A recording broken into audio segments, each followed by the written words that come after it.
Like a garden snail leaves a trail behind, a story snail leaves a tail behind. Share our stories and you may find you can tell a story too.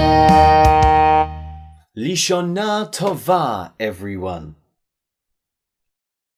Now, for many of you, those might have been some brand new words. Lishana Tova are words that are used by the Jews to wish people a good year. But the reason I chose those words to begin this storytelling assembly is because we'll be thinking of the Jews in the story that's coming up. Just in case you don't know though, the Jews are a special family of people who are spread out all over the world and who all share a religion called Judaism. That's one of the religions where the people believe in God. And towards the end of January, there's a day when Jews everywhere, and also non-Jews, remember something called the Holocaust.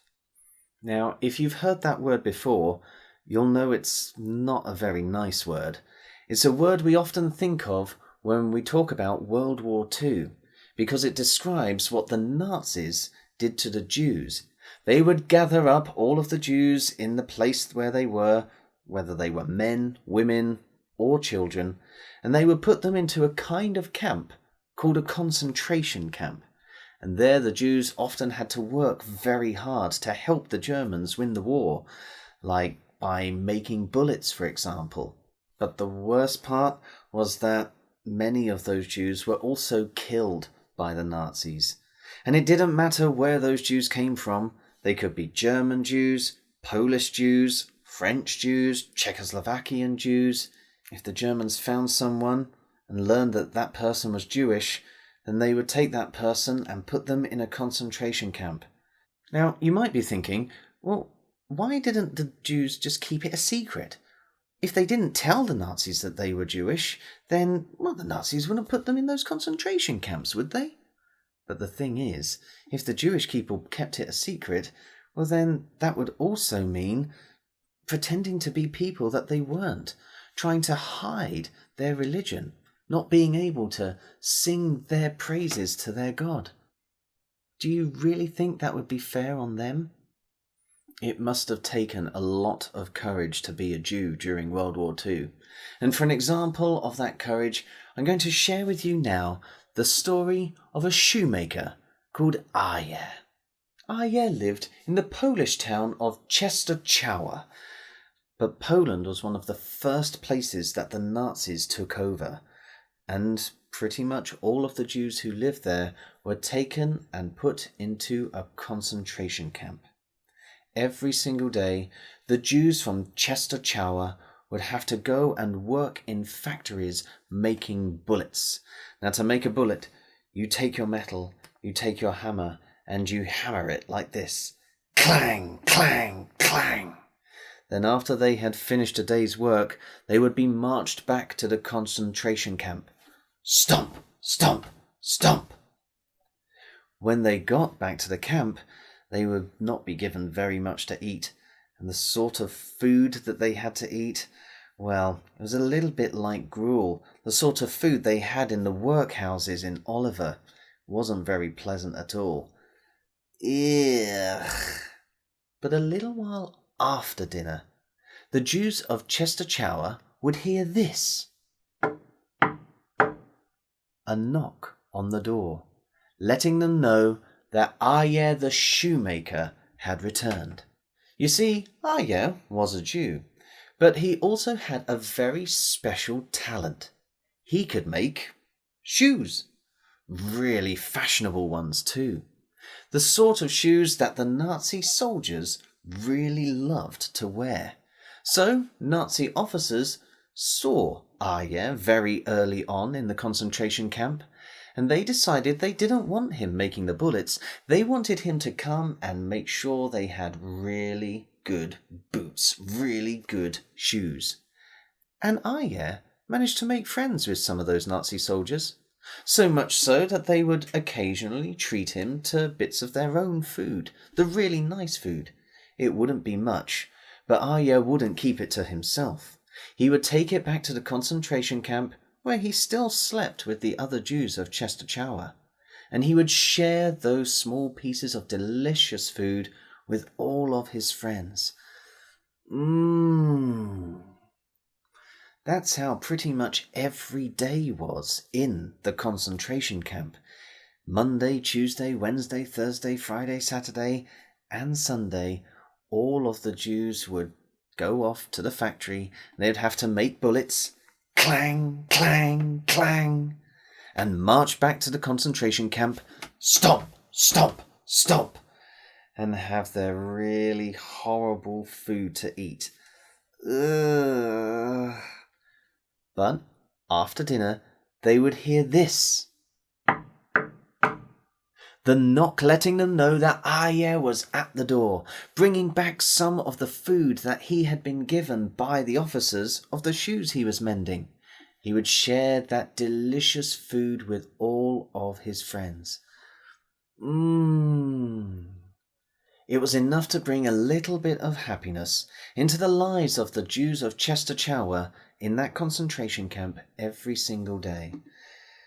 But after that meal, they would go to bed, and Aryeh would often lie in his bed and listen to his friends saying things like, "I don't know how we're going to go on. We don't get much food. Even the food that Aryeh brings us, it's not enough to stop us getting sick. And, well, we can't really call ourselves Jews anymore, can we? We don't get the chance to sing our songs or dance our dances or say our prayers. Even our special days of the week, we have to go and work for the Nazis. It's almost as if they are squeezing all of the Jew out of us." Now that idea made Aryeh particularly sad, especially as they were coming up to a day that was really important for the Jews, Simchat Torah. The Torah is a long scroll full of all of the stories that the Jews have been telling for thousands of years. It's really important to them. It helps them remember how much God loves them and make their prayers to him. And on Simchat Torah, they finish reading the scroll and then they start it again. And they have a little party to celebrate the ending and the beginning. But how could they have that party if they didn't have the scroll? How could they sing their songs, dance their dances, or say their prayers? It made Aryeh very sad to think that's what would happen. Well, a few days before Simchat Torah, everything was going just as normal, and that meant the Jews of Częstochowa would head off to work making those bullets, clang, clang, clang, and then being marched back to the concentration camp, stomp, stomp, stomp, and eating their really horrible food, but then waiting for that sound. But the sound didn't come. The Jews of Częstochowa waited, but still it didn't come. It looked as if Aryeh wasn't returning. What could have happened to him? Well, at the beginning of that day, Aryeh had gone off, as he always did, to start making and mending boots for the Nazi soldiers. And one of the soldiers that he met on that day was a Nazi officer, a very important man, and he quite liked Aryeh. He enjoyed talking to Aryeh while Aryeh was working on his boots, and he would tell Aryeh about how well the Nazis were doing, how it looked like they were winning the war, because by now they had already taken over France, and it wouldn't be long before they ruled the whole world. And Aryeh would listen to that soldier and try to smile and nod, and hide the fact that he really didn't want the Nazis to win the war.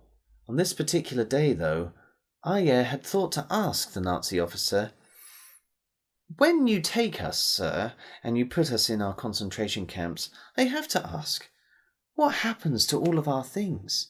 But the Nazi officer smiled at Aryeh and said, "Don't worry, we collect all of those things and we keep them safe for you in a special warehouse." Well, when he heard that, Aryeh said, "If it pleases you, sir, I would very happily give you all of the little money that I have left just to go and see that warehouse and see some of the things that we used to have, because we're starting to forget our stories. We're starting to forget our prayers. I just would love to see them." And the Nazi officer took a little bit of pity on Aryeh, and he also took all of his money and said, "Okay then, Aryeh, you can go to the warehouse. I'll show you where it is, but you mustn't take anything. If you disobey me, then I will have to have you shot." Of course, Aryeh wasn't really forgetting the stories. He wasn't really forgetting the prayers. He just wanted to go and see where this warehouse was.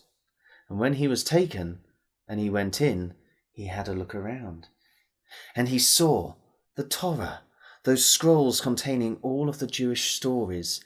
And then he overheard some of the Nazi soldiers who were saying, "Yep, we'll be burning this place down soon.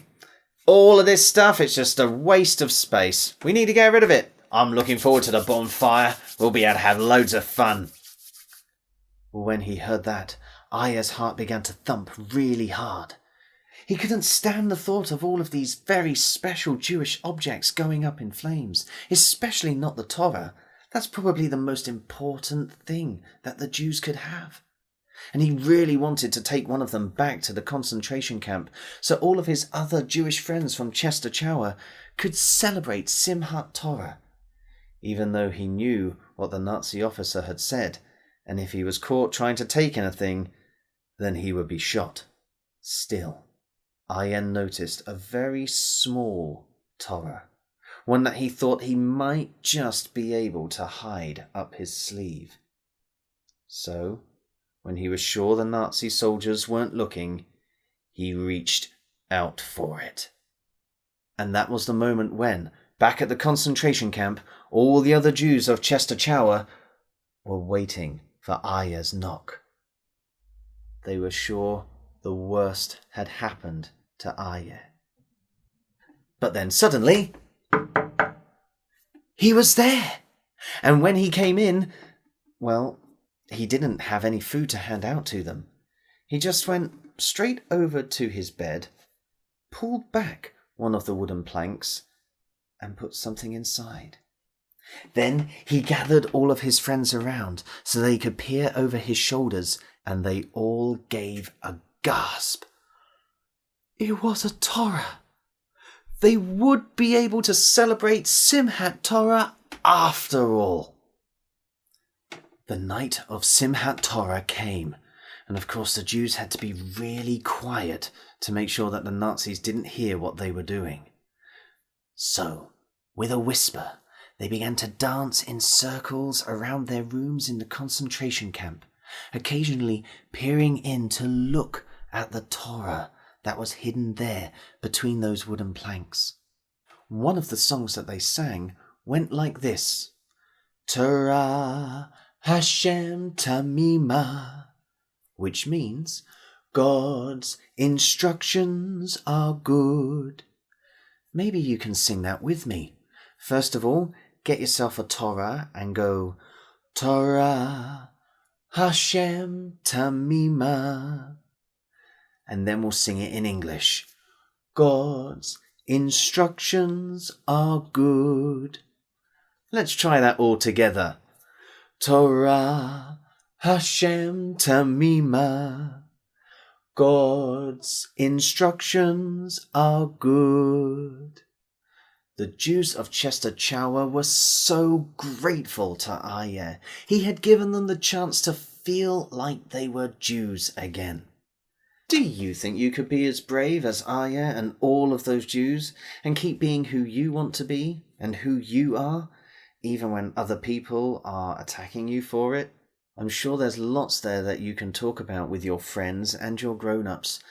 But right now, it only remains for me to say, cheerio, and I hope to hear your story soon. So, cheerio, and I hope to hear your story soon.